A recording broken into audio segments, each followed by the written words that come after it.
All right, welcome back. We are maybe 4 minutes behind, but I think that this is going to be well worth it. So I want to welcome Kirsty and Alex, a couple of folks from our Belfast teams. They're going to introduce themselves.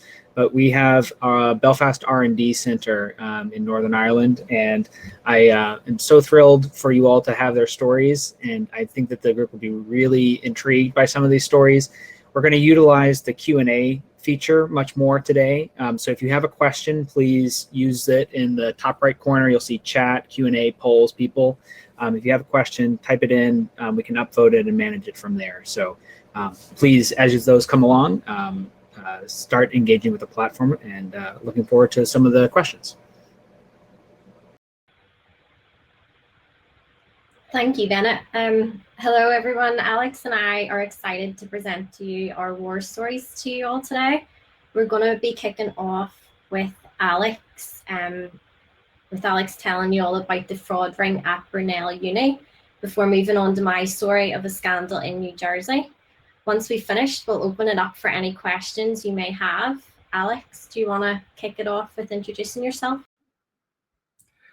Thanks, Kirsty. Hi, everyone. I'm Alex, and I'm one of the senior risk analysts in our Belfast office. And I will take you through a story of a fraud ring we uncovered in Brunel University. This university is located in Uxbridge.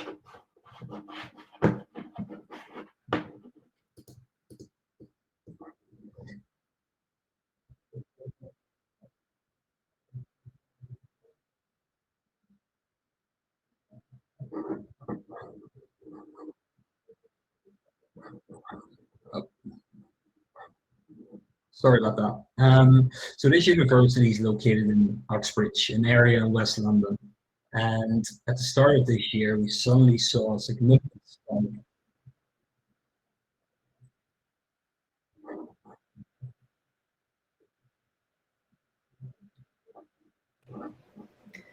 Hey, Alex. So I think the clicker should have let you to be able to advance the slides. Is that correct?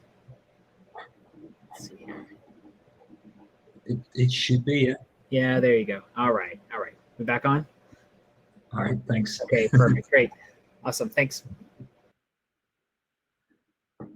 Sorry about that, folks. So I'm going to show you something about a fraud ring we uncovered in Brunel University.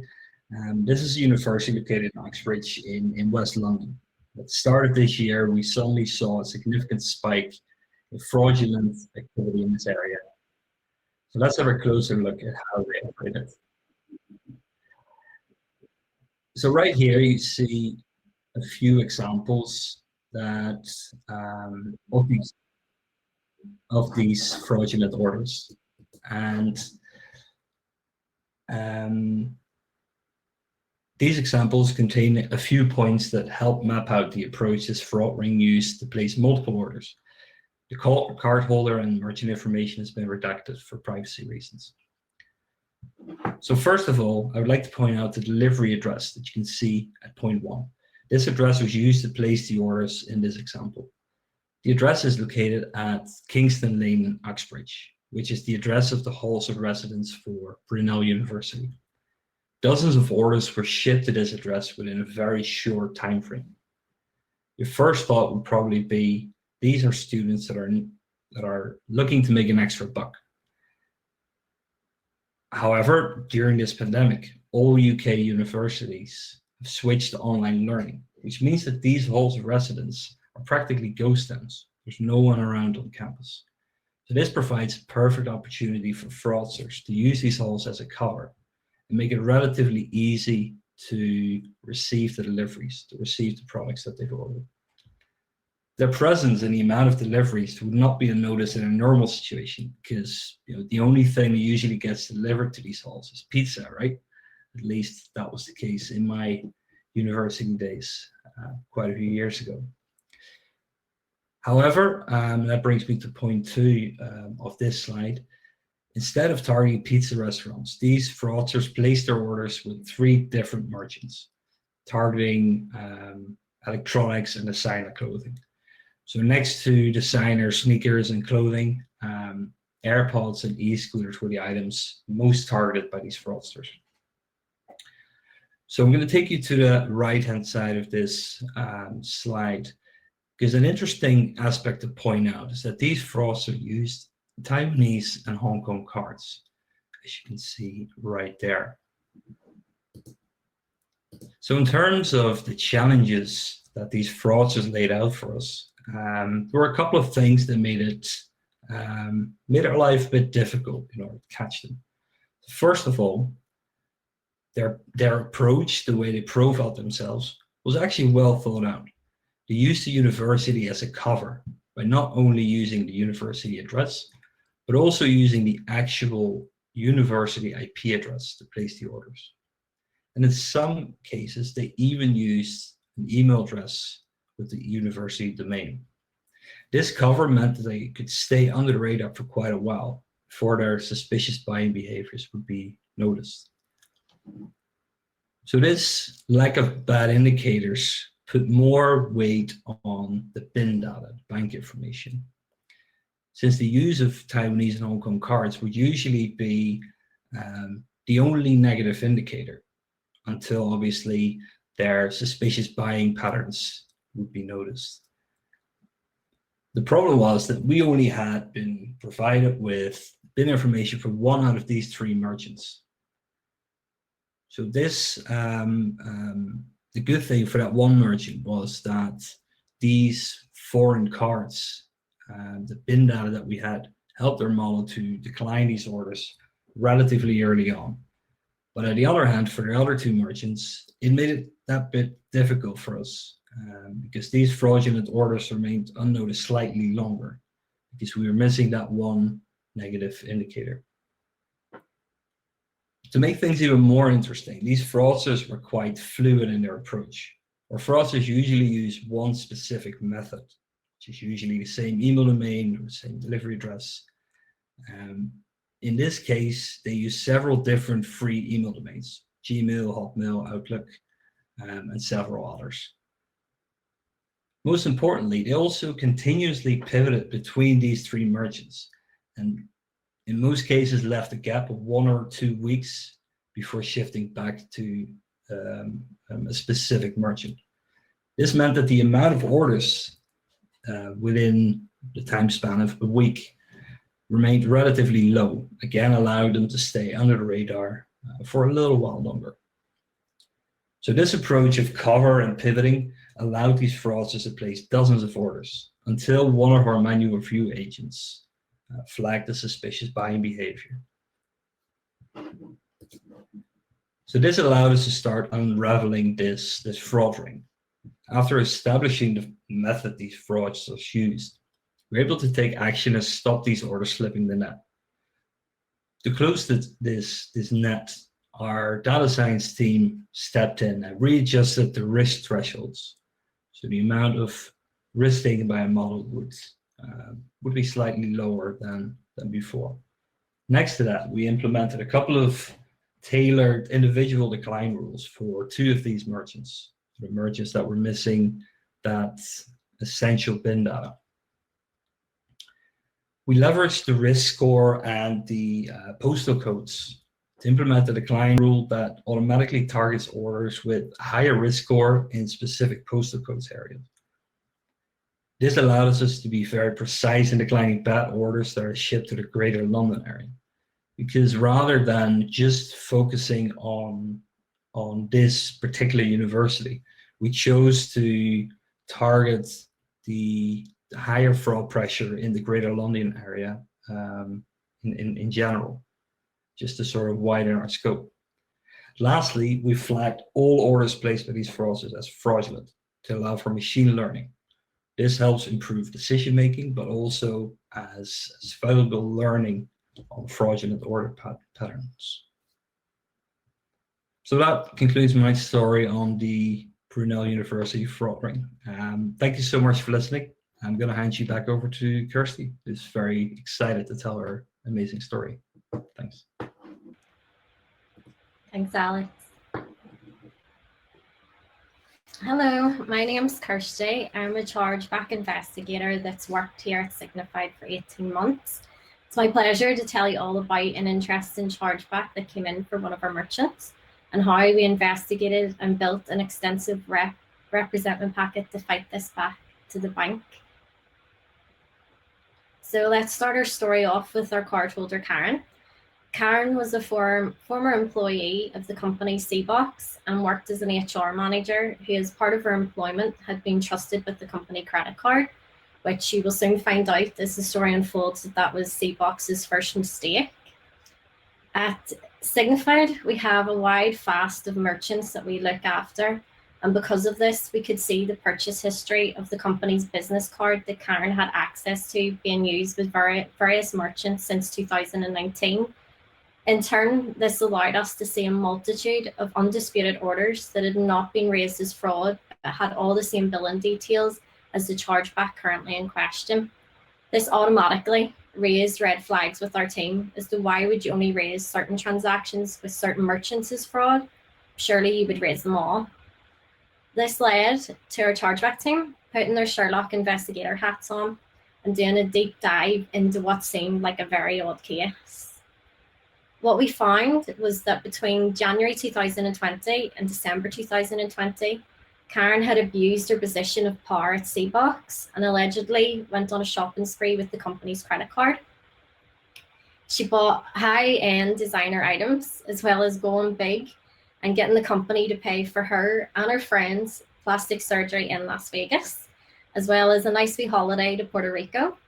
Karen was clearly living the dream on the company's credit card, until Cbox eventually picked up on what she was doing and terminated her from her job in December 2020 after she had stolen more than $600,000 from the company account in the course of a year. However, our story doesn't stop there. In February 2021, Karen was arrested during a motor vehicle stop and was found in possession of $30,000 in cash, and she was eventually charged with theft and a scheme to defraud. From what we currently know, she remains in custody in Burlington County and awaits her hearing in Superior Court for the alleged crimes that she has committed. On the plus side though for Karen, at least she got a nice holiday and plastic surgery from her previous place of employment. So the company that she worked for, Cbox, has been trying to recoup the funds that they've lost, raising them as fraud, as I don't think their employee Karen, or former employee Karen, is in a position to pay them back. She's a bit held up at the minute. The company, however, raising these chargebacks against our merchants to recoup the funds is a clear abuse of the chargeback system, as they place Karen as an authorized user of that card. Karen stole from her place of work, and Karen in turn should pay for that crime, but that shouldn't mean that our merchants pay. That is why here at Signifyd, our chargeback team will do extensive fact-finding and story building to make sure that our merchants are never at a loss for those who try to abuse the system. And that is where my interesting story concludes. So if you have any questions, please direct them to the Q&A tab on the right of your screens.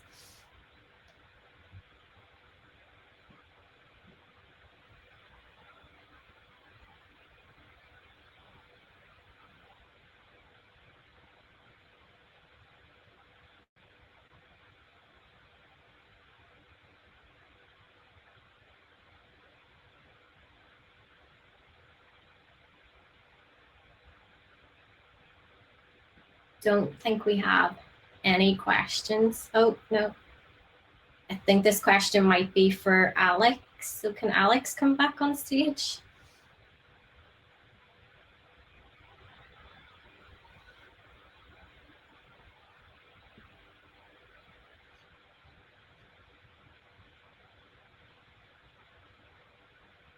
Is Alex coming back on? Oh, there he is. So the question is, does this tool work outside of the US? What tool are we referring to? If we are talking about our fraud tool, then the answer is yes. we work for, we have quite a large portfolio of international global merchants. So we're definitely not restricted to the US. I hope that answers the question. And sorry, I was just going to say, if it was for chargebacks, again, our tools definitely work outside of the USA. As Signifyd is trying to go global, go big. So yes, our tools are definitely adequate for working outside of the USA. Yeah, so speaking a little bit more broadly, we work with some of the largest retailers and marketplaces in the world. And so we do business where they do business, Japan, delivery to China, APAC. India has an interesting fraud landscape with some of the regulations there. Russia, of course, as folks know, has its own issues. But in general, Signifyd processes any transactions where it's legal to do so from the US and the UK. So customers everywhere. If you all are not, you're obviously here, but Lenovo on stage, uses us for North America and Brazil, for example. So from that perspective, you can get a sense of anywhere else. Latin America and the Caribbean region, absolutely yes. And so I'll let Kirsty and Alex talk about that. I'm sure they have some stories about, credit cards issued out of those regions. But if you didn't hear the earlier session, Walmart Mexico is one of our customers, for example, in the Mexican region. We work with Lacoste and Lenovo and Illy, Board Writers Group in South America. But Alex, Kirsty, any other discussions there? I was just going to say that I currently work on Lacoste Mexico, and our tools are definitely suffice there. We're forever matching, especially fraud chargebacks, the cardholder to the transaction. So that's me. Alex, you? Yeah, definitely. From a fraud perspective, we work for a lot of, especially Latin American merchants, like Walmart Mexico and a couple of similar merchants. We also do we catch a lot of fraud where Latin American fraudsters use US freight forwarders, for example, to use, for example, US credit cards to place orders and ship them away to Latin America. So there's many different ways in which we tackle fraud coming from Latin America.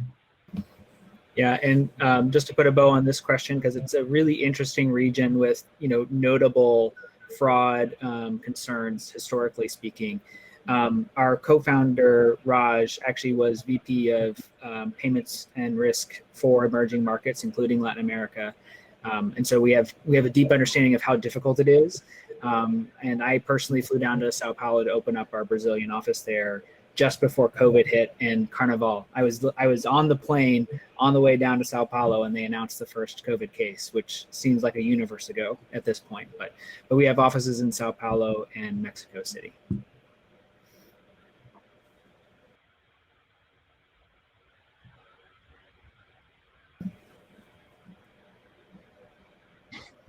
Maybe something that might be interesting for Kirsty and Alex is, kind of in terms of the tools that Signifyd is building to help merchants. Like, what are you most excited about that the product team is working on from maybe a power search perspective or decision center, or any thoughts on those use cases and how that might help you when you work with your merchants? Go ahead, Kirsty. I don't know. You go ahead first while I think about it.